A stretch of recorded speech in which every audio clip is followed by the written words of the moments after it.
I remember before I started my podcast, I'd listen to you or to Sam or to Joe, and I'd think, God, their recall is amazing. It's like they've just got this eidetic memory, and everything that they've ever read is able to come to the surface, and they're able to say it in this way that's completely seamless and all the rest of it. You go, okay, well, are you really a person that's never recorded a podcast before going to compare yourself to Joe Rogan, man that's recorded 1,000 and spent 10,000 hours on stage and done all of this UFC commentary and done all of this stuff in terms of TV? Is that really who you're going to compare yourself to? And it's unfair. And the problem that I see is people who have big dreams for themselves and want to do great things, they like to set their sights high. Yeah.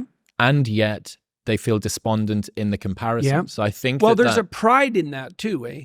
Like I can be, I want to be. Well, or that's who I should be comparing myself to, right? That's the pride. And the pride is something like, I should be that, or even I could be that. It's like, well, maybe you could, but you're certainly not going to do it, as you already pointed out, without the apprenticeship, right? So you could say that the despondency is actually, is in proportion to the false pride. Now, I wrote a chapter in, I think, my first book, which was compare yourself to who you are today, not to who someone else is. Sorry, I mangled that to some degree, but you get the point. The proper comparison group for you is you yesterday. Because you can make, first of all, you're the only control group that's appropriate to you. Because you have a certain set of talents and possibilities and limitations and tragedies that are truly unique to you. And so you might be comparing yourself to someone else on some dimension, but it's not a reasonable comparison because you don't know what talents they were blessed with, and you also don't know what opportunities they had that you didn't, etc. It's just not a reasonable comparison.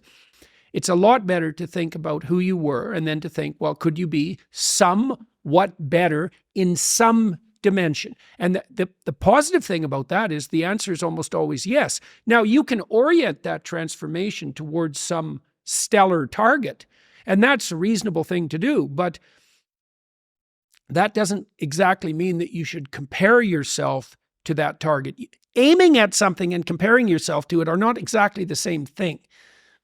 Plus, your bloody comparison is also a delusion. You know, that's another thing that you have to understand, is that you look at the person you're jealous of, and really what you're doing is you're looking through a very narrow aperture at a very thin slice of their life.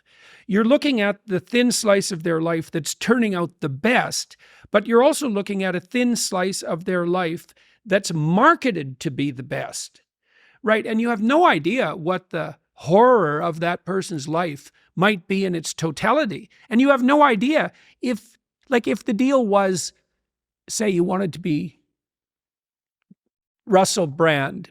There's a good example. You wanted to be Russell Brand. You wanted to be as charismatic and as famous as he is.